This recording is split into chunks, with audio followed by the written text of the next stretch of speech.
বঙ্গোপসাগরে ধীরে ধীরে স্পষ্ট হচ্ছে ঘূর্ণিঝড় রিমালের অবয়ব। ব্যাপক শক্তি নিয়ে যে কোনো সময় এটি আঘাত হানবে উপকূলে। সুন্দরবন সহ দেশের দক্ষিণ উপকূলীয় অঞ্চলে রিমালের পুরো প্রভাব পড়লেও ঝড়ের তোড়ে ভুগবে রাজধানীর ঢাকা। ঘূর্ণিঝড় রিমালের প্রভাবে ঢাকায় কেমন আবহাওয়া বিরাজ করবে সেটাই জানিয়েছে আবহাওয়া অধিদপ্তর।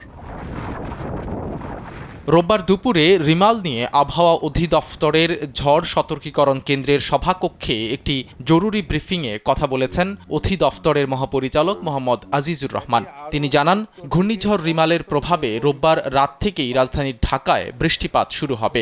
এই বৃষ্টি চলমান থাকবে সোমবার সারাদিন। থেমে থেমে বৃষ্টি বারবারই ভিজিয়ে দিয়ে যাবে রাজধানীবাসীকে।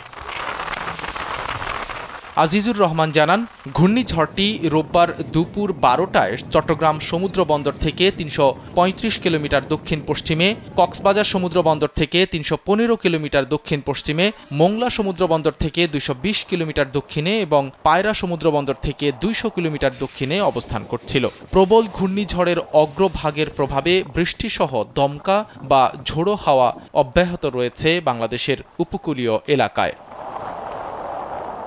রিমাল আরও উত্তর দিকে অগ্রসর হয়ে ২৬ মে সন্ধ্যা ৬টা থেকে পরবর্তী ৩-৪ ঘণ্টার মধ্যে মোংলার কাছ দিয়ে সাগর আইল্যান্ড খেপুপাড়া উপকূল অতিক্রম করতে পারে বলে জানান আবহাওয়া অধিদপ্তরের পরিচালক। তিনি বলেন, প্রবল ঘূর্ণিঝড়টির কেন্দ্র অতিক্রমের পর এর নিম্নভাগ অতিক্রম অব্যাহত থাকবে।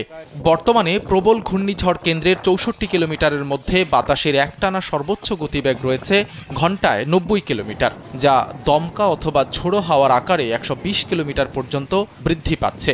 এছাড়া প্রবল ঘূর্ণিঝড় কেন্দ্রের নিকটবর্তী এলাকায় বিক্ষুব্ধ রয়েছে সাগর।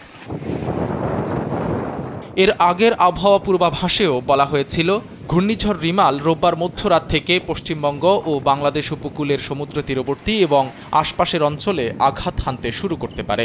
এরপর শক্তি সঞ্চয় করে পশ্চিমবঙ্গের সাগরদ্বীপ ও বাংলাদেশের খেপুপাড়ার মধ্যে আছড়ে পড়তে পারে। তবে যেভাবে বাতাসের গতিবেগ বাড়ছে তাতে রিমাল উপকূলে আছড়ে পড়ার সময় এর গতিবেগ ঘণ্টায় সর্বোচ্চ ১৩৫ কিলোমিটার হতে পারে। চলতি প্রাক বর্ষা মৌসুমে এটিই হতে যাচ্ছে বঙ্গোপসাগরে প্রথম ঘূর্ণিঝড়। সাইদ রহমান, কালবেলা।